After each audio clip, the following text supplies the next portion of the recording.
আমাকে কিছু খেতে দাও গো, আমি আজ 2 দিন ধরে কিছু খাইনি। আরে দিচ্ছি দিচ্ছি, থামো। না না, আমি চাই না তোমার টাকা, তোমার টাকা তুমিই রাখো। চাই না, আমি চাই না, এমন টাকা আমার চাই না।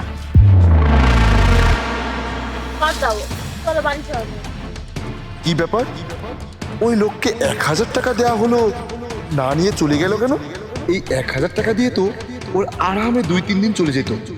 আমার মনে হচ্ছে কোনো সমস্যা আছে। চলো ভাই, আল্লাহর নামে কিছু ভিক্ষা দেন, 2 দিন ধরে কিছু খাইনি। এই নিন। আল্লাহ তোমার ভালো হ্যাঁ, আমি করুক। আসছি। ভাই, আমাকে কিছু সাহায্য করুন, আমি আজ 2 দিন ধরে কিছু খাইনি, আমার খুব ক্ষুধা লেগেছে, কিছু সাহায্য করুন আমাকে। আরে ভিখারিটা কোথায় চলে গেল? আল্লাহ তোমার ভালো করুক। আরে এটা কি? সকালে ওকে 1000 টাকা দিতে গেল, ও নিল না। এখন দেখছি ও 5-10 টাকা ভিক্ষা করছে। আমাকে তো বিষয়টা ক্লিয়ার করতে হবে। ভাই, কিছু ভিক্ষা দেন, ভাই কিছু ভিক্ষা দেন। আচ্ছা ভাই, আপনি যখন সকালে আমাদের কাছে গিয়েছিলেন তখন আমার সাথে থাকা মেয়েটা আপনাকে 1000 টাকা দিতে যাচ্ছিল, আপনি নিলেন না। কিন্তু এখন দেখছি আপনি 5-10 টাকা ভিক্ষা করছেন, কিন্তু কেন?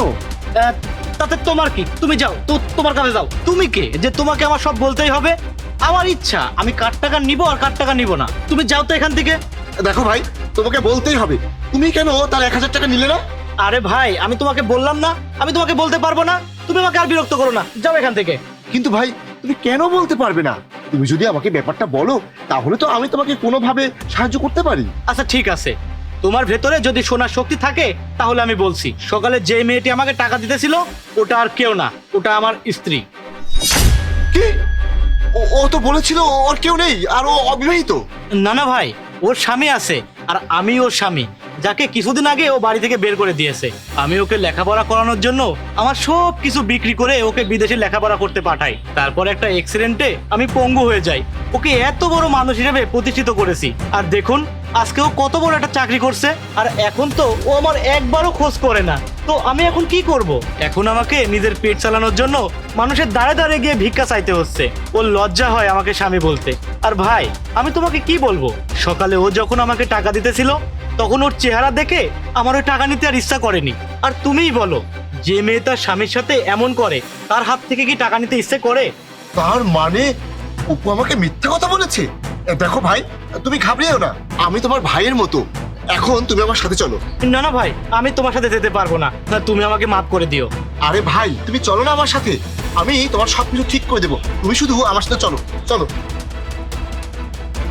নাও ভাই, আপাতত এটাই খেয়ে নাও। আমি তোমার জন্য খাবার বানিয়ে আনছি, তখন পেট ভরে খেও।